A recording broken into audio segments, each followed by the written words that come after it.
대선이 60일 앞으로 다가왔습니다. 민주당 이재명 후보는 서울 민생 탐방에 나설 예정이었지만 코로나19 밀접 접촉 가능성으로 오늘 일정을 전면 중단했습니다. 이런 가운데 국민의힘 윤석열 후보는 생활 밀착형 공약에 공을 들이고 있습니다. 두 분과 정치권 소식 짚어보겠습니다. 박창환 장한대 교수, 이기재 동국대 겸임교수와 함께합니다. 두 분 어서 오십시오. 네, 안녕하세요. 네, 이제부터가 진검승부다라는 말이 여야 모두에서 나오고 있습니다. 오늘 이 정책 관련된 질문들이 오랜만에 많이 준비가 되어 있는데요. 먼저 이재명 후보의 경우는 이 코로나 확진자 밀접 접촉 가능성으로 예정된 일정을 모두 취소한 상태입니다. 이에 따라 남인순, 진성준 의원이 이 환경공무관 간담회에 참석을 해서 이 환경공무관으로 이 환경미화원이라는 명칭을 변경하는 방안을 검토하겠다 이렇게 밝혔는데 어떤 취지에서 나온 정책입니까? 우리가 시대의 변화에 따라서 직업 명칭이 변하는 경우를 종종 봅니다. 예전에 간호원이라고 불리우던 시절이 있었는데 지금은 다 간호사 선생님이라고 부르죠. 또 옛날에 공무원들 같은 경우에 하급 공무원들을 주사라고 불렀는데 요즘에는 주무관이라고 부릅니다. 이렇게 시대가 변함에 따라서 그 직업의 명칭이 바뀌는데 그만큼 그 직업의 어떤 공공성, 그다음에 권위, 또 인권 이런 부분들을 높여 불러주는 것 같아요. 옛날에 청소부라고 불리우던 시절이 있었는데 이게 환경미화원으로 바뀌면서 조금 이미지 개선을 좀 노렸던 측면이 있었는데 네. 이게 또 시간이 지나니까 이제는 환경미화원이 아이들 사이에서는 또 비하하는 말이 돼버렸어요. 그러다 보니까 노동의 가치라고 하는 측면, 우리 사회에서 어렵고 힘든 일 하시는 분들에게 환경공무직 또는 환경공무관 이렇게 불러준다면 어떤 힘든 일을 하시는 분을 거기에 맞는 사회적인 어떤 대우를 해주는 그런 느낌을 줄 수 있기 때문에 저는 의미 있는 그런 이야기 아니냐 그런 측면에서 굉장히 우리 사회에 필요한 또 일 중에 하나라고 봅니다. 우리 어저께도 봤지만 소방관이라든지 그다음에 경찰이라든지 이렇게 환경미화원분들 우리 사회에 어둡고 힘든 부분에서 수고하시는 분들을 우리 사회가 그분들의 그 노동의 가치를 존중해주고 더 대우해주는 그런 문화에 일조할 수 있는 하나의 또 좋은 방법이기 때문에 괜찮은 아젠다를 설정했다 이런 평가 드리고 싶습니다. 네. 실제 이렇게 이 후보와 윤 후보 모두 생활 밀착형 공약 가속화하고 있습니다. 이 후보는 이 소확행 공약 그리고 윤 후보는 이른바 심쿵 공약인데 이렇게 두 후보가 이런 민생 현안들, 이 민생 정책을 많이 내놓는 이유 뭘까요? 우선 이제 국민들의 정치 의식 수준이 굉장히 높아졌지 않습니까? 일단은 기존에 예를 들어서 이번에 이재명 후보도 세계 5위 경제 대국을 만들겠다 이렇게 얘기를 했지만 그렇게 얘기하면 뭔가 국민들이 듣기에는 그럴싸하긴 하지만 그게 현실적이겠느냐 이런 문제에 대해서 가장 먼저 얘기를 하죠. 그러니까 어떤 공약을 얘기할 때 가장 먼저 국민들이 정치 수준이 높다 보니까 현실성의 문제를 고민하고 그다음에 두 번째는 또 나의 삶과 직접적으로 어떻게 연관되는가에 대한 어떤 피부로 느끼는 공약의 문제에 대해서 얘기를 하거든요.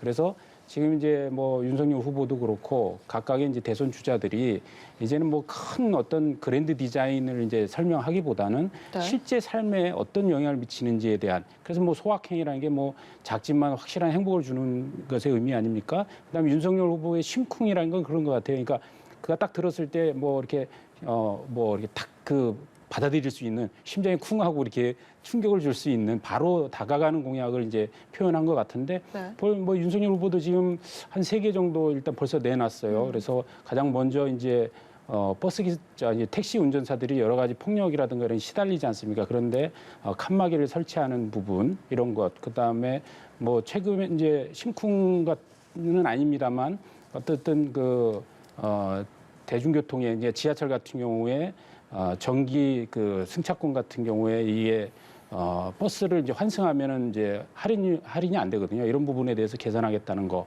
그다음에 또 심쿵 두 번째로 얘기했던 게 이제 어떤 음주에 대해서 여러 가지 국가에서 제재는 많은데 그분들에 대한 어떤 치유센터 이런 것들이 부족하니까 주세 같은 걸 걷어서 그런 데 쓰자 이런 것들을 내놨고 네. 오늘 계속적인 이제 작은 공약들을 내놓으면서 실제 국민들의 마음을 얻기 위해 노력을 하는 거 아닌가 이렇게 풀이됩니다.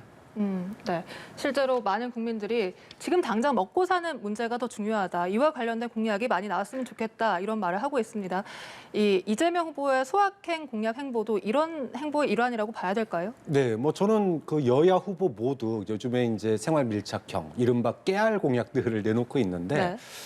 굉장히 저는 뭐 긍정적이다라고 평가하고 싶습니다. 우리가 지난 11월, 12월 한 두세 달 동안 대선 후보들에 대한 비호감, 또 네거티브 뉴스 이런 것 때문에 굉장히 정치에 대한 피로도가 높았어요. 그렇죠. 그리고 후보들에 대해서 부정적인 이미지가 굉장히 높은 상황이었습니다. 자, 이렇게 되면은 정치에 대해서 국민들이 냉소적이 되고 무관심하게 되죠.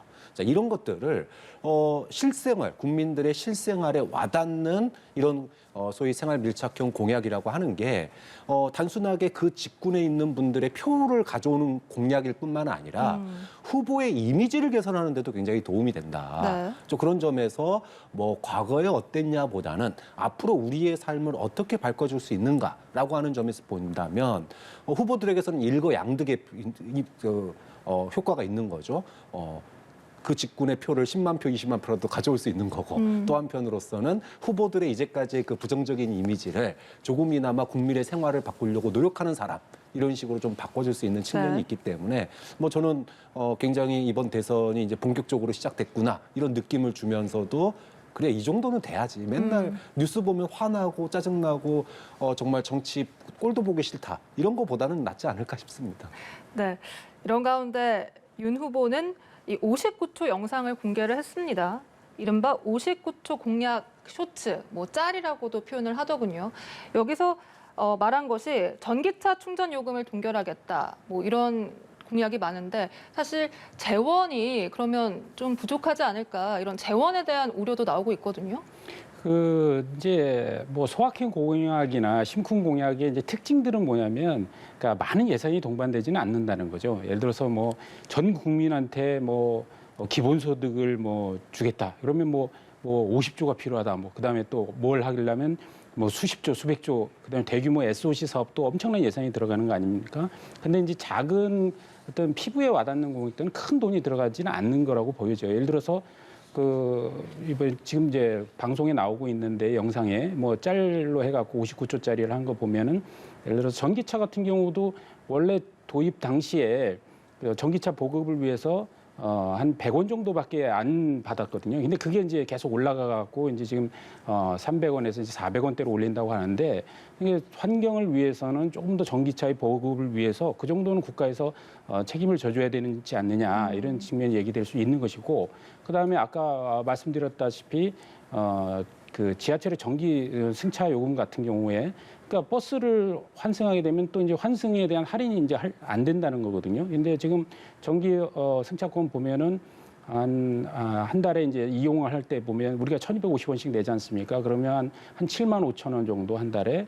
근데 이거를 전기 승차권을 하면 5만 5천 원 정도에서 한 2만 원 정도의 차익이 이제 할인이 돼서 많은 청년들이 그걸 이용하고 있는데 또 버스가 할인이 안 되다 보니까 실제로는 할인율이 그 예상 밖으로 이제 혜택을 못 보는 현상이 벌어지거든요. 그래서 그런 부분에 이제 혜택을 조금씩만 더 줘도 청년들이 이제 그 어떤 지하철을 이용하고 그다음에 이제 많은 이제 회사원들이 이용하고 있는데 그런 부분에 대해서 실질적 혜택을 주는 효과가 있는 거거든요. 그래서 이런 것들은 잘 공약을 발굴하면 직접적으로 피부에 와닿는 것이기 때문에 아주 좋은 것이라 생각하고 이거는 제가 볼 때 그렇습니다. 이 소확행 공약이든 뭐 그게 심쿵 공약이든 이런 깨알 같은 이런 공약들은 네. 어떤 뭐 정파나 어떤 정당 어떤 후보가 개발했다는 거에서 무시할 일이 아니고 우리 국민들이 패부로 느끼는 것이니까 선거가 다 끝난 이후에 어떤 후보가 당선되더라도 잘 모아서 실질적인 국민들이 원하는 삶의 어떤 개선으로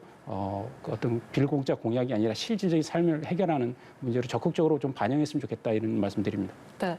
교수님께서는 이 59초 공약 쇼츠 어떻게 보셨어요? 보니까 이 대표와 원희룡 본부장 그리고 윤석열 후보까지 다 등장을 하는데 사실 이재명 후보도 이 탈모 관련 공약과 관련해서 바로 영상을 내놓으면서 화제가 되지 않았습니까? 맞습니다. 뭐 여야 모두 아까 말씀하셨던 생활 밀착형 공약으로 국민들의 삶 속에 다가오려고 굉장히 노력하는 모습은 뭐 뭐 정파를 떠나서 국민들에게는 매우 뭐 신선하고 또 보기 좋은 모습 아니냐 이렇게 평가하고 싶습니다. 네. 근데 아까 말씀하셨던 것처럼 이게 뭐 가랑비에 속옷 젖는다고 이런 것들이 쌓이면은 예산 비용이 굉장히 커지거든요. 우리가 이제 그 가장 대표적인 노인복지 공약 저기 정책 중에 하나가 지하철 무임승차 아닙니까? 근데 이게 최근 5년간에 이거 적자만 3조 원입니다. 네. 자, 이렇게 어떤 그 복지 정책이나 혹은 정책이 바뀔 경우에 그것이 향후에 인구 변화, 즉 고령화에 따른 어떤 또는 뭐 전기 자동차가 지금은 숫자가 적지만 앞으로 자동차가 10년 안에 다 전기 자동차로 변했을 경우에 거기에 들어가는 돈은 기하급수적으로 올라갈 수 있거든요. 좀 그런 점에서 여야를 막론하고 생활 밀착형 공약을 지금 이제 많이 내놨잖아요. 네. 그럼 당선되고 난 다음에 내가 낸 거라고 밀어주고 뭐 남이 낸 거라고 안 밀어주고가 아니라 그걸 다 모아서 정말로 비용 대비 효율이 큰 거.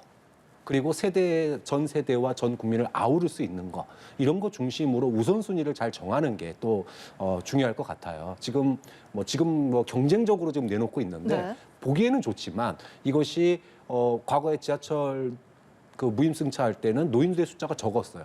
근데 지금은 인구의 뭐 30%가 노인인 상황입니다. 자, 그렇게 되면 이 누적 적자는 어마어마하거든요. 자, 이런 시대의 변화까지 고려해서 당선되시는 분이 효율적인 실천을 해 나가시는 게 좀 중요하다고 봅니다. 네, 실제 여야 모두에서 나오는 이런 민생 공약들이 실제로 실현 가능한지 꼼꼼히 따져보는 것도 유권자들의 몫일 것 같습니다. 그리고 윤석열 후보가 그동안 토론에 대한 태도가 변화됐습니다. 실무진의 협상을 지시했다라고 밝혔는데 이번에는 민주당 쪽에서 약간 태도 변화가 있는 것이 아니냐. 실제로 그런 기류 변화가 있습니까? 이게 지지율이 떨어지면 절박해집니다. 그러면은 지지율을 회복하기 위해서 권투로 따지면은 인파이터가 돼요. 막 치고 들어갑니다. 네. 그런데 지지율이 높은 사람 입장에서는 굳이 그걸 맞받아칠 이유가 없습니다. 그러니까 대부분 아웃복서가 되죠. 외곽을 돌립니다. 지금 그 민주당의 입장이 윤석열 후보가 이제 토론 3번으로는 부족하다. 많이 해야 된다. 이렇게 얘기가 나오면서 대장동 토론하자. 이렇게 되니까 네. 이재명 후보 측에서는 사실 이거 과거에는 이재명 후보가 이제 이런 걸 더 많이 얘기했었거든요. 그런데 그랬죠. 이제 입장이 바뀐 겁니다. 이 말 속에는 좀 비아냥 플러스 침대 축구 2가지가 들어있다고 봐요. 하나는 아니 얼마 전까지만 해도 토론 3번만 하자 그러더니 이제 지지율 떨어지니까 이제 와서 토론 많이 하자 그러는 거 아니냐. 이게 비아냥인 거고 침대 축구라고 하는 거는 이렇게 인파이터로 파고드는데 굳이 내가 그 사람의 지지율을 올려줄 기회나 해명하고 또 지지율을 올릴 수 있는 기회를 굳이 내가 일부러 제공해 줄 필요는 없는 거예요. 그리고 또 실제적으로 후보 토론회라고 하는 거는 언론단체, 예를 들어 연합뉴스 TV 같은 데서 양 후보를 초청해야지 열릴 수가 있거든요. 네. 당끼리 모여가지고 토론회라는 건 불가능합니다. 네. 자, 그러니까 이런 절차상의 문제를 딱 들면서 지금 지지율에 이제 윤석열 후보의 지지율이 더 떨어질 수도 있는데 굳이 내가 더 열어줄 필요 없지 않습니까? 그러니까는 조금 시간을 늦추려고 하는 측면이 있지 않냐. 그렇게 본다면 윤석열 후보의 토론에 대한 입장이 바뀌는 것에 대한 비아냥 플러스 시간을 좀 끌겠다라고 하는 침대 축구 이 2가지가 합쳐진 게 민주당의 지금 입장이다. 이렇게 봐야 되겠죠. 네, 이렇게 말씀하신 왜 이제 와서 지지율 다 떨어지고 나서 토론하자고 하느냐. 여기에 대한 주장에서는 어떻게 반박하시겠습니까? 아니 뭐 반박할 게 없고요. 또 윤석열 후보가 뭐 TV 토론을 안 하겠다라는 것보다는 당시 이제 대장동과 관련해서 그 이재명 후보가 계속 특검에 대해서 뭐 조건부 특검 조건 없이 특검 받겠다고 해놓고 실질적으로 민주당이 협상을 응하고 있지 않지 않습니까? 이런 상황에서 정말 뭐 토론을 한다는 게 국민을 향해서 부끄럽다 뭐 이런 표현을 했던 걸 가지고 사실 토론을 회피했다 이렇게 공격을 받은 건데 지금 이제 윤석열 후보가 그게 본인이 토론 안 하려고 한 것이 아니었다는 걸 얘기하는 거고 토론 받겠다고 지금 얘기한 겁니다. 이거에 대해서 뭐 이런 지금 민주당에서는 오히려 뭐 조급함의 발로다 뭐 이렇게 얘기를 하는데 저는 토론을 하겠다는데 왜 또 그렇게 얘기하는지 잘 모르겠고 우선 그 과거의 어떤 전례를 보더라도 지난번 문재인 대통령 당선될 때 TV 토론 6회 했거든요. 그 전에 박근혜 대통령 때 3회 했습니다. 그러면 선관위에서 공식적으로 지정하고 있는 게 3회고 아마도 제가 볼 때는 이번에도 한 5, 6회 정도는 하지 않을까 예상이 되는데 대부분 이제 시기로 볼 때는 선거 한 달 전부터 이제 시작된다고 볼 때 아마도 이번 토론은 설날 2월 1일 설 직전 아니면 직후 정도로 아마 성사되지 않을까 이제 예상은 하고 네. 그 지금까지는 이제 각 후보들이 각 공약도 개발하고 그 여러 단체가 얘기하는 단체가 주관하는 토론이나 인터뷰와 이렇게 참여하면서 자기의 공약과 철학들 그런 어떤 주장들을 이렇게 정리하는 시기거든요. 그게 정리된 이후에 후보의 전면적인 이제 토론을 통해서 국민들이 선택할 수 있게 이런 기회장이 열릴 거라고 보고 저는 뭐 토론에 윤석열 후보가 적극적으로 임하면 저는 그렇게 뭐 밀릴 거라고 생각하지는 않습니다. 왜냐하면 지난번 그 국민의힘의 그 경선 토론회를 16회 했는데 그때 내내 뭐 16회 과정을 전부 다 지켜봤지만 계속적으로 발전하는 모습이 있었고 그게 뭐 말 잘한다고 해서 토론에서 승리하는 건 아니거든요. 그래서 자기의 진정성을 잘 전달만 하면 국민들이 어느 정도 이 정도면 됐다라는 판단을 하실 수 있지 않을까 이렇게 생각합니다. 네. 그리고 어제 가장 뜨거웠던 이슈 중 하나가 윤석열 후보가 SNS에 여성가족부 폐지 7자를 올리면서 이 젠더 이슈가 다시 수면 위로 떠오른 듯한 모습입니다. 마침 이날이 이재명 후보가 이 여성 인권과 관련한 유튜브에 출연한 날이거든요. 이 두 후보의 움직임 어떻게 보십니까? 뭐 일단 윤석열 후보가 여성가족부 폐지라고 하는 게 처음 나온 얘기는 아닙니다. 지난 10월 달에도 똑같은 이야기를 했었어요. 그런데 이번에는 구구절절한 설명 없이 그냥 딱 여성가족부 폐지 이렇게 이제 7글자만 딱 올리면서 이게 좀 눈길을 더 끌었던 것 같아요. 네. 특히나 2030 이대남 그러니까 과거에 이준석 대표랑 갈등을 빚으면서 이대남의 지지율이 대거 빠진 상황에서 이대남들의 가장 또 대표적인 요구 중에 하나였던 여가부 폐지 이거를 딱 SNS에 올리니까 뭐 반응이 그렇게 나쁘지는 않은 것 같습니다. 이대남 측에서는. 그런데 이제 사실 윤석열 후보가 그 전까지는 안 그랬거든요. 네. 그러니까 이대남의 목소리에 너무 귀를 기울이지는 않았습니다. 오히려 이수정 교수라든지 신지혜 영입이라든가 이런 걸 통해서 균형 잡힌 젠더 갈등의 어떤 대처를 모색을 했었는데 그러다가 지지율 떨어지니까 다시 이제 이대남의 소위 그 갈라치기에 또 좀 고개를 숙이는 그런 모습을 나타냈어요. 반대로 이재명 후보는 또 반대입니다. 네. 이대남의 고개를 좀 숙이는 듯 하다가 지난주까지만 하더라도 페미 계열의 그 SNS 방송에 인터넷 방송에 출마를 하려다가 멈췄었거든요. 네. 근데 이번에는 또 출연을 했습니다. 근데 하면서 그런 얘기를 했어요.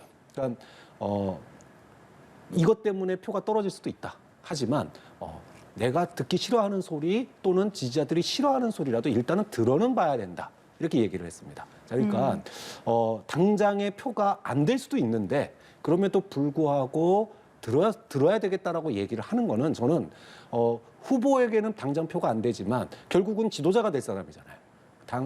대통령이 될 사람은 자기가 지지하는 사람들의 목소리도 들어야지만 또는 반대편에 있는 사람들의 목소리도 들어야 될 필요가 있는 거거든요. 좀 그런 점에서 이재명 후보가 일단 듣겠다라고 하는 것 자체는 뭐라고 할 사람이 없다. 오히려 젠더 이슈가 이번 대선에서 아마 TV 토론하면 가장 큰 또 뜨거운 이슈가 될 겁니다. 자, 그랬을 때 국민들이 균형 잡힌 젠더 갈등의 해법을 누가 제시하느냐. 이 부분이 아마도 중도층에게는 굉장히 큰 영향력이 있을 수 있다. 또 물론 2030 세대가 다 남자로 이루어진 건 아니잖아요. 네. 좀 그런 측면에서 어디에 당장 지지 결집이 급한 사람이냐 아니면은 지지층 결집보다는 조금 더 지도자의 어떤 자질 이런 걸 보여주는 게 지금 더 장기적으로 효과가 있는 게 중요한 것이냐 이런 득실을 따져가면서 후보별로 대응이 바뀌고 있는 거다 이렇게 보면 될 것 같고 젠더 갈등은 참 풀기 어려운 숙제거든요. 네. 이거를 TV 토론에서 얼마나 균형 있게 이야기할지는 뭐 지켜봐야 될 것 같습니다. 네. 이렇게 윤 후보가 SNS에 올리자 심상정 후보가 바로 또 페이스북에 성평등부 강화라고 7자를 올렸습니다. 사실 말씀하신 대로 그동안 윤 후보가 이런 행보를 보여온 것 같지는 않아서 과연 이게 이준석 대표의 영향이 있었을까 이런 생각도 들고 이번 SNS 글 어떻게 보셨습니까? 그러니까 이준석 대표와 이제 화해를 한 뒤에 바로 나온 이제 메시지였기 때문에 더 그렇게 해석할 수 있는 것이고 또 이준석 대표 화해를 하다 보니까 2030 그 청년들이 등 돌렸던 청년들이 이제 관심을 갖는 사이에 이제 그런 메시지가 나가니까 그 순간적으로 댓글이 한 5천 개가 붙었다는 거 아니겠습니까? 네. 반응이 폭발적이었고 그다음에 이제 메시지가 워낙 간결했기 때문에 뭐 예를 들어서 여성 가족부를 폐지한 후에 뭘 설치하겠다든가 이제 군더더기 있는 말이 아니라 그냥 딱 7자의 어떤 임팩트 있는 단어였기 때문에 더 강하게 다가왔을 것 같은데 사실 여성 가족부 폐지와 관련한 의견들은 크게 두 부류로 좀 분류는 되는 것 같아요. 하나는 뭐냐면 말 그대로 여성 가족부가 젠더 이슈로 오히려 더 그 조장하고 있다. 이런 어떤 2030 젊은 남성층들의 어떤 불만 이런 게 이제 노정돼 있고 또 하나는 어떤 여성 가족부의 어떤 무용론. 그러니까 여태까지 2001년에 그 여성부가 만들어진 이후에 지금까지 한 20년간 뭘 해왔느냐. 과연 여성 인권 신장 그 과연 위해서 노력했느냐. 혹은 그 어떤 성폭력, 성추행 피해자들을 위한 여러 가지 활동들을 한다고 하시면서 지난번에 뭐 박원순 시장 어떤 성추행 사건 때 여가부가 보여줬던 태도들 이런 걸 보면서 비판을 하고 또 위안부 관련해서도 그 중요한 그 여가부의 임무였거든요. 위안부 피해자들에 대한 보호나 여러 가지. 근데 사실 뭐 지난번에 윤미향 국회의원의 어떤 위안부 할머니들의 어떤 자금을 유용하는 부분에 대해서 여가부가 취했던 태도들 보면 정말 한심하게 짝이 없다. 뭐하러 이 부서가 존재해야 되느냐. 초기에 예산을 한 300억 정도로 시작했던 여가부가 지금은 뭐 1조가 넘는 예산을 쓰고 있거든요. 그럼에도 불구하고 사회적인 역할은 오히려 그러니까 정부로서의 역할은 너무나 미미하다. 이런 어떤 무용론. 이게 이제 같이 맞물려서 이제 돌아가고 있는 거기 때문에 이번 선거에서 큰 이슈이기도 하고 저는 뭐 여가부 폐지를 아직 명확하게 해놓고 물론 그 뒤에 이 기능을 다 없앨 수는 없지 않습니까? 그러면 앞으로 이 여가부가 했던 또 중요한 기능들은 또 어떻게 할 거냐? 예를 들어서 대통령 직속에 뭐 성평등위원회를 만든다든가 이런 식의 이제 부가적인 여러 가지 이제 정책들이 나올 텐데 그걸 구구절절하게 설명하지 않고 이렇게 임팩트를 주면서 그동안 이준석 대표로 상징되었던 20대 남성층, 2030 남성층의 어떤 윤석열 후보에 대한 지지의 철회, 이반 이런 문제를 좀 급속하게 좀 껴안는 모양새를 취했기 때문에 저는 바로 이제 2030 젊은 남성층의 지지율에 큰 변화가 다음 여론조사를 하면 바로 반영될 것이라고 예측을 합니다. 네, 이 젠더 이슈 당분간은 계속될 것 같습니다. 그리고 윤석열 후보가 홍준표 의원과 다음 주에 만나기로 했다라고 밝혔는데 오늘 홍준표 의원이 SNS에 뜬금없이 원팀이냐 하면서 불편한 기색을 내비치면서 이 윤 후보의 추락 원인은 역량 부족과 가족 비리다 이렇게 약간 저격하는 듯한 글을 올렸어요. 뭐 그 지금까지 주장하셨던 거에 뭐 크게 벗어나서 또 다른 얘기를 하신 건 아닌 것 같고 계속 이제 이런 문제를 지적하셨고 저는 그렇습니다. 홍준표 후보, 유승민 후보를 당연히 껴안아야 되고 좀 더 윤석열 후보가 그 선거 어떤 그 후보 확정 이후에 좀 더 적극적인 행보를 했어야 되지 않느냐라는 아쉬움이 있는데 어쨌든 간에 이런 행보는 후보가 좀 직접적으로 해야 되고 좀 물밑에서 진행돼야 됩니다. 주변에서 계속 그 뭐 홍준표 전 대표를 압박하는 형태로 이렇게 하는 것은 결코 원팀 구성에 도움이 안 된다. 그러니까 홍준표 대표도 지금 본인도 뭐 대구의 선대위에서 고문을 맡고 있지 않느냐. 내가 할 수 있는 건 하겠다라는 입장이기 때문에 뭐 윤석열 후보를 뭐 낙선을 위해서 하겠다는 게 아니지 않습니까? 당선을 위해서 역할을 할 것이라고 보고 좀 더 적극적인 역할을 통해서 국민들에게 하나된 모습을 보여줬으면 하는 게 선대의 마음이지만 이거를 선대 관계자들이 계속 그 여러 사람의 입을 빌어서 압박하는 모양새는 좋지 않다. 오히려 이거는 조용히 후보가 직접적으로 하면서 원팀을 좀 만들어가는 게 좋겠다. 이런 말씀 드리겠습니다. 네, 사실 여당에서는 이미 원팀을 이뤄냈잖아요. 이낙연 전 대표와 뭐 정세균 전 총리 등 이렇게 야당에서도 원팀으로 가려는 행보 어떻게 평가하십니까? 뭐 야당 홍준표 후보 입장에서 봤을 때 그동안에 지지율 높을 때는 쳐다도 안 보더니 지지율 급해지니까 뭐 원팀 얘기하고 밥 먹자고 얘기하냐. 설사 한다손 쳤을 때 그럼 원팀 좋다 이거든요. 한다고 썼을 때 그럼 언론이 홍준표 의원에게 집중될 거냐? 아니거든요. 바로 안철수 후보에게 집중이 됩니다. 그러니까 결국은 안철수 후보로 단일화 과정으로 가는데 홍준표 의원의 이 소위 원팀은 중간에 디딤돌 역할 정류장 역할밖에 하지 않거든요.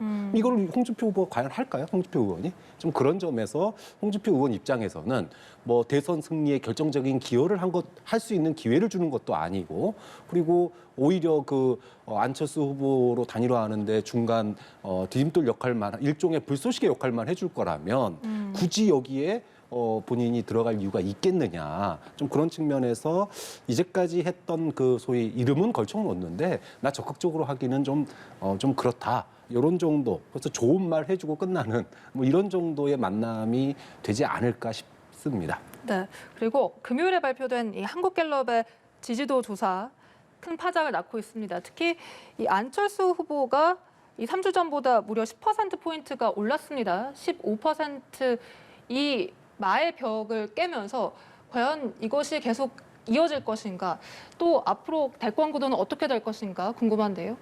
우선 그 안철수 후보의 지지율이 15%를 이제 올라간 거는 우선은 윤석열 후보의 지지율이 빠져서 넘어갔다는 거는 뭐 다 이제 국민들이 다 아시는 내용이고, 저는 안철수 대표의 15%보다 더 주목해서 보는 게 이제 두 가지 측면인데, 하나는 네. 뭐냐면 안철수 후보의 15% 지지율하고 윤석열 후보의 26% 지지율을 더하면 41% 아니겠습니까? 결국 두 후보의 지지율을 합쳤을 때는 이재명 후보를 앞선다. 이런 결과가 있다는 점. 그래서 이 숫자의 의미는 결국 단일화에 대한 어떤 압박으로 작용할 것이다라는 점 하나 하고, 두 번째는 심상정 후보의 지지율 5%를 또 이재명 후보에게 이제 더하면 41대 41이 되거든요. 네. 정확하게 동률이 됩니다. 결국은 이번 선거는 결국은 여야의 진영에 결국 진영 대 싸움이 되면서 박빙의 승부가 펼쳐질 걸 예상할 수 있다. 이런 점을 이번 갤럽 여론조사에서 알 수 있다고 보입니다. 네, 알겠습니다. 지금까지 박창환 장한대 교수, 이기재 동국대 겸임교수와 이야기 나눠봤습니다. 오늘 말씀 고맙습니다.